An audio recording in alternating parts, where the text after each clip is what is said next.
DCP Rigathi Gachagua amedai kuwa kuna njama kuu ya Rais William Ruto ni kugawanya watu wa Mlima Kenya kwa manufaa yake wakati wa uchaguzi mkuu mwaka ujao. Gachagua akidai kuwa Ruto ametumia naibu Rais Kithure Kindiki kugawanya mlima kupitia kwa wazee, pia akisema kuwa kuna baadhi ya vyama ambavyo vimeundwa kugawanya mlima huo. Aidha, mbunge wa Manyata Gitonga Mukunji amemkashifu Rais Ruto kwa matamshi yake kuwa upinzani hauna ajenda. Huyu Kasongo alikuwa ametuma Soprano hapa Embu. Amemtuma hapa Embu. Hiyo gari inatusumbua iwekwe mzuri. Alikuwa ametuma Soprano hapa Embu. Si unajua hii Soprano? Ati angawanye mlima. Inawezekana? Inawezekana? Sasa huyu Soprano ameita wazee ya Waembu na Wambere na Wakaraka. Wazee 5,000. Wazee wamefika asubuhi mapema. Ati wameitwa na deputy president. Hata kama wanajua ni Bonoko wamekuja. Wazee wameketi. Wamengojea wapewe maneno.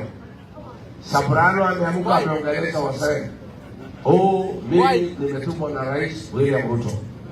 Nataka msaidie rais na mimi. Tunataka tugawe hii mlima mara mbili. Waembu, Wambere na Wameru wakae kando. Ati Wakikuyu wakae kando. Wazee wamesikiza Soprano, wameshangaa. Alafu amepatia kila mzee shilingi 2,000. Alikuwa amepewa 10,000 na Kasongo apatie wazee.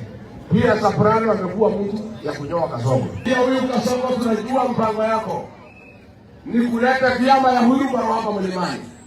Ati ulete chama ikificha ati na upinzani, lakini ni yako. Tunasomea barua ikiwa bahasha. Wewe Kasongo tunakujua. Hizo vyama unalete na unaambia wenye umewatuma kuwapatia pesa ati wajifanye wanapinga wewe na ni uongo. Hatutakubali. Hapa mlima watu ni werevu sana. Wanajua chama yao ni gani. Wanajua ile chama ya mlima ni gani. Hizo huyu bara unatekeleza, hakuna pahali utaenda. Mimi nataka kuaddress mtu anaitwa Kasongo.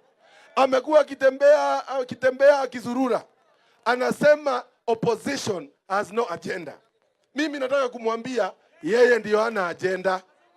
Wewe agenda yako ni kugawanya watu wetu.